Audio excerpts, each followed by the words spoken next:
നമസ്കാരം. ഇത് കൊല്ലത്ത് നടന്ന സംഭവം ആണ്. കൊല്ലത്ത് ഒരു സ്ഥലത്ത് ഉത്സവം നടന്നപ്പോൾ അവിടെ ഗാനമേള ഉണ്ടായിരുന്നു. അപ്പോൾ ഗാനമേളയിൽ പാട്ട് പാടിക്കൊണ്ട് നിന്നപ്പോൾ അവിടെയൊക്കെ കിടന്നുറങ്ങുന്ന ഒരുത്തനാണ്. വീടും സ്ഥലമൊന്നുമില്ല, ഒരു പാവപ്പെട്ട ഒരാള്, പ്രായമുള്ള ആളല്ലേ. അയാൾ അതിന്റെ ഫ്രണ്ടിൽ പോയി കളിച്ചപ്പോൾ അവിടെയുള്ള ഏതോ ഒരു കിഴങ്ങെന്ന് പറയുമ്പോൾ കമ്മറ്റിക്കാരനായിരിക്കാം, അല്ലെങ്കിൽ വേറെ ഏതോ ഒരു കിഴങ്ങനായിരിക്കും.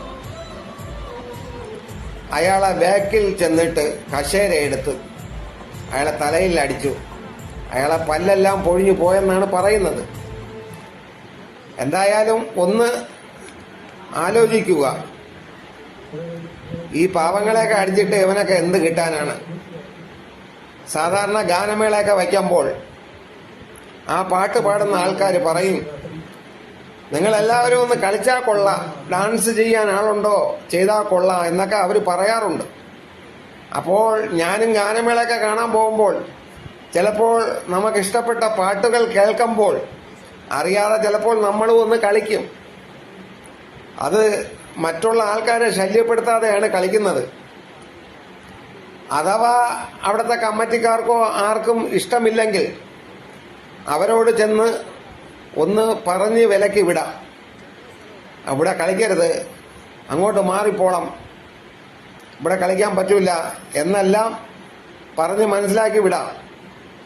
അതൊന്നും ചെയ്യാതെ കശേര എടുത്ത് ഇതേപോലെ ബാക്കിൽ ചെന്നിട്ട് അടിക്കുന്നതാണോ ശരി? എന്തായാലും ഇത് കാണിച്ചത് വെറും തെണ്ടിത്തരമാണ്. അതുകൊണ്ട് ഗാനമേള വയ്ക്കുന്ന ആൾക്കാരൊന്ന് മനസ്സിലാക്കണം. വരുന്ന എല്ലാവരും നോക്കി നിൽക്കില്ല. ചില ആൾക്കാരൊക്കെ കളിക്കും. അവർ ആർക്കും ബുദ്ധിമുട്ടില്ലാതെ കളിക്കുകയാണെങ്കിൽ ഇതേപോലെ കശേരയൊന്നും എടുത്ത് ആരും അടിച്ചു കളയല്ലേ. അടി കൊണ്ട് ആളൊരു പാവപ്പെട്ടവനാണ്, ആളും പേരും ഇല്ലാത്ത ഒരാളാണ് എന്ന് മനസ്സിലാക്കി കാണും. അല്ലെങ്കിൽ കൊടുത്ത കൊല്ലത്ത് മാത്രമല്ല,